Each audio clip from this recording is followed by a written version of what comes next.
Welcome to my Vantrue Nexus N5S dash cam review. This is a 4-channel. I thought it was 4K, but it says 2.7K on the box. Dual IR LTE, so you could hook this up to your mobile device. This is good if you've got it wired continuously to your battery. You can check it remotely on the app. That's once again if you have it to where it's it'll run off your battery. There's a distinction there that, see, this person's checking it out on their phone, but you have to have it wired continuously to be able to come on without the car being on. So there's two ways you could run it. You can run it when the car turns on, or you can have it plugged into your fuse box continuously, and you can remote check it. And it also has the collision detection, parking monitor zone. It's also got, like, if somebody touches your car when you're inside, it'll start recording all around the car. It has, like I said, the remote where you can check it yourself whenever you want. So it's got a lot of features. Like it says, it's got the LTE, so you can hook it to your mobile device, and that's all optional. You could just use it like a regular dash cam if you want. This is a very nice dash cam from what I've read and what I've seen online. But what we're going to do in this video is we're going to put it in my truck, and we're going to see how easy it is to install, because I have been dreading this for about 2 or 3 months, but I have finally decided I'm going to install it. So let's go ahead and see what's in the box.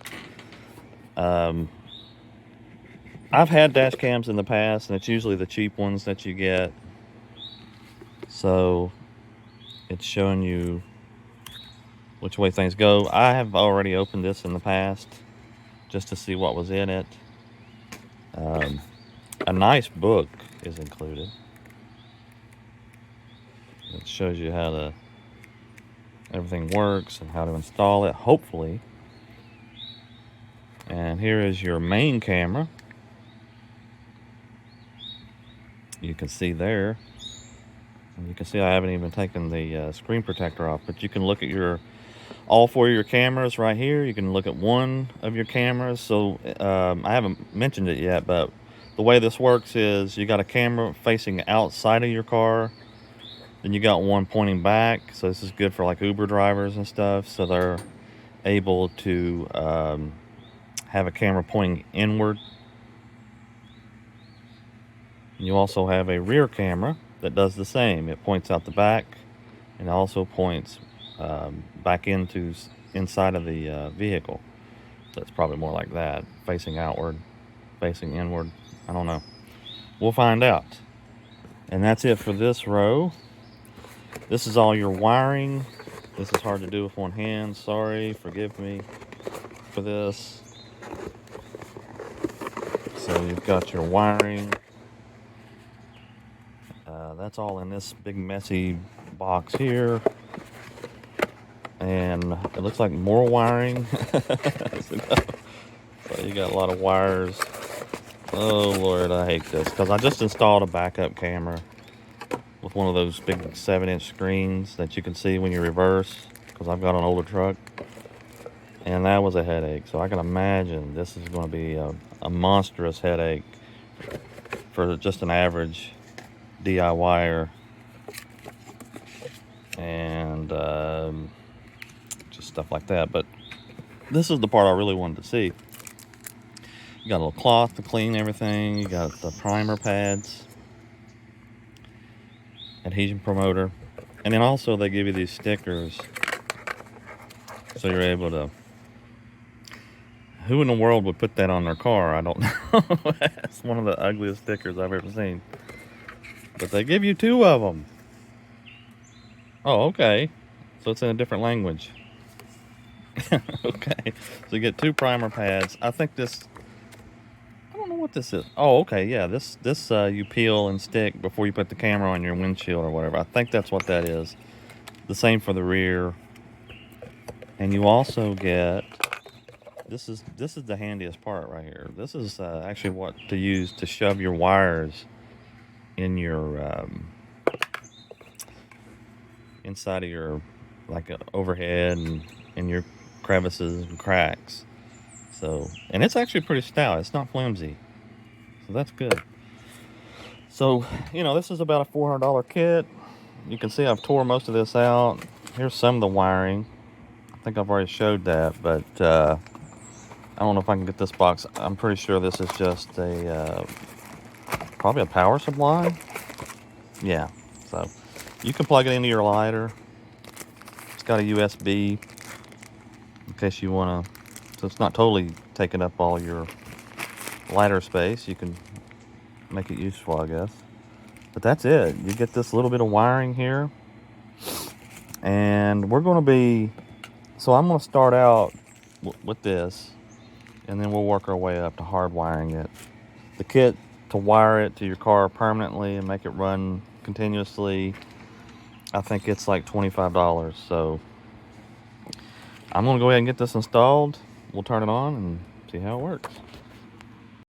Alright, so I'm in the truck, and the first thing I notice is that this big thick instruction book is actually not a big thick instruction book. It's actually in several languages. And if we come in here to the contents of the book, you can see that it's only 8 pages. What's in the box, the instructions, installation, and warranty support. So the actual part that I'm interested in is on page 3. I think, yeah, so we get into the instructions of what everything is. You can read that if you want. Here's the actual installation. But I thought that was interesting because I thought, wow, big step-by-step installation guide. But hey, there's not much to it, so let's get to it. Okay, so right off the bat, we're seeing that we install that part to the camera. We insert an SD card, which I don't have at the moment. Attaching the sticker, and then you install the dash cam. Okay, so I've put a sticker, I don't know if you can see it. I don't even know where to put it. So I put it below the mirror. Okay, and I can't get it to focus. But yeah, there is a, a sticker there. So yeah, I put that there. Then the sticker, you probably can't read it, but it says, please peel off this mask after application is completed. Now, application of what? Application of the sticker or application completely? Like you've already installed everything. So obviously that don't even make sense. So obviously they're talking about after you put this to your windshield, you'll come back and take that off. Because the next part is this part. So to get to where we're at so far, you put this part on, then you've got to find this thing, which if I can get it off with my hand, like they don't even tell you about that in the instructions because you can't stick that to your windshield. That's not going to stick to your windshield. So you have to find this, which you have 2 of them. So hopefully this is the right one.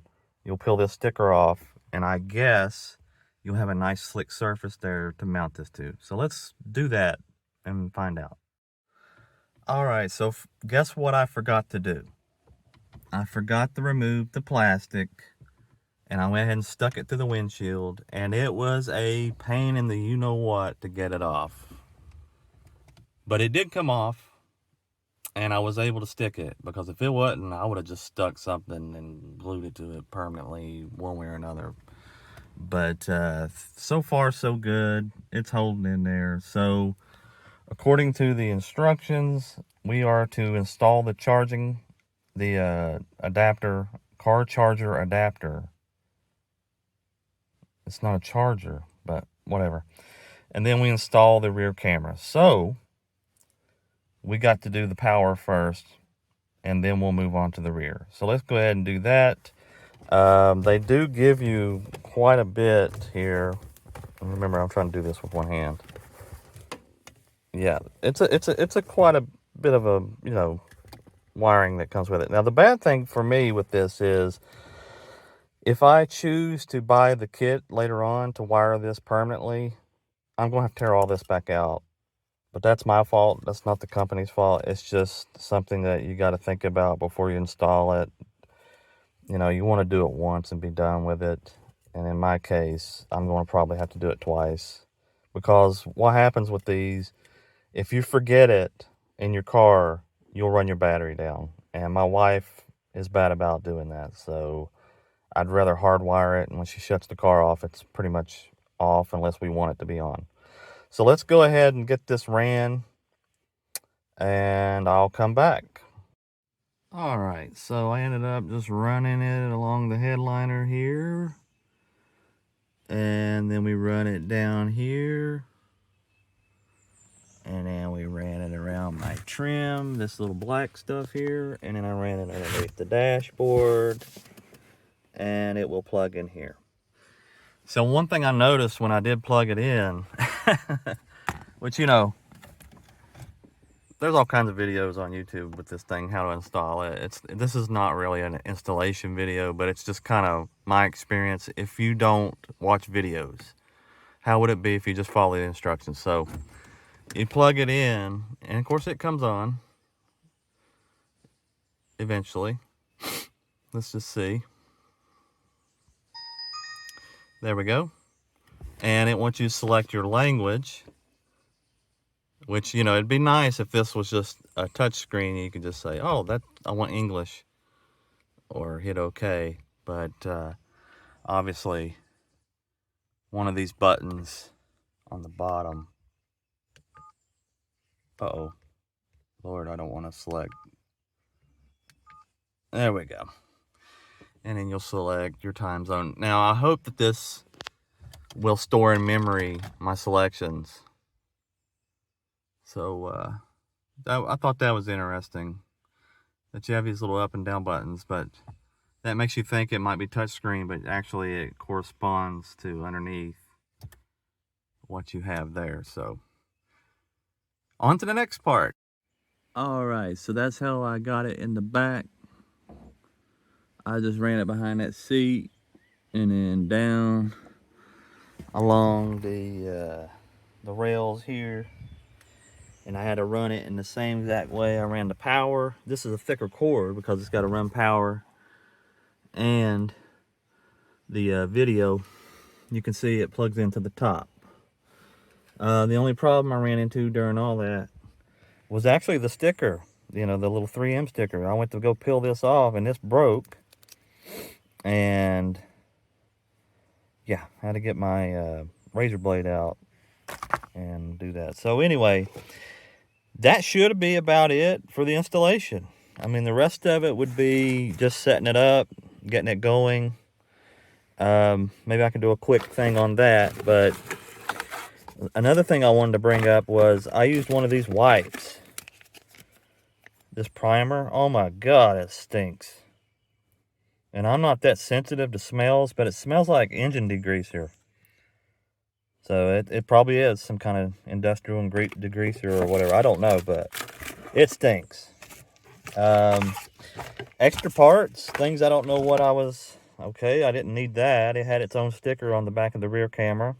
Maybe that's just an extra one in case you mess up. I have this. That's about it. There was these little... I don't see them, but it looks like little clips. I'm thinking that those clips, in case you can't get it under your headrest, you could just kind of tack them along the window. I would imagine it's something like that. Of course, I got my stickers that I'm not going to use.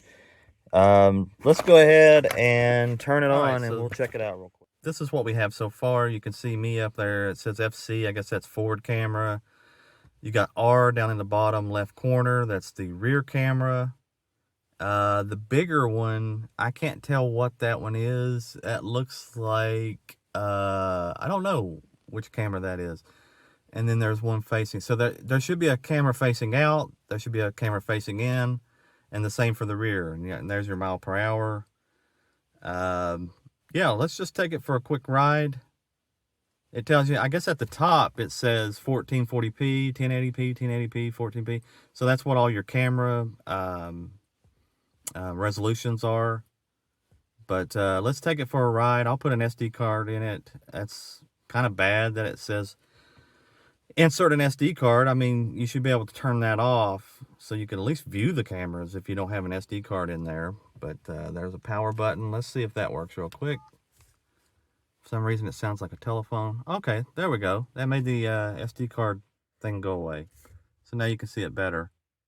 So that's what it looks like. So let's get some footage of me driving and see what it looks like.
All right, so we're inside the app, and you can see me up there looking down at my phone.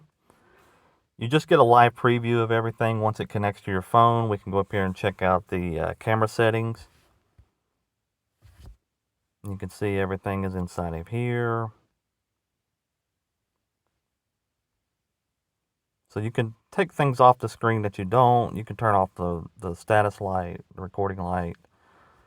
There's a privacy mode. You can mirror cameras. You got a parking mode. So this gives you your settings for, these are all your settings for if you want collision detection while the car's parked to start recording if it notices a collision or motion. Of course, this has to be wired to your vehicle in order to work. It won't work if you use the cigarette lighter power that comes with it. So there's that.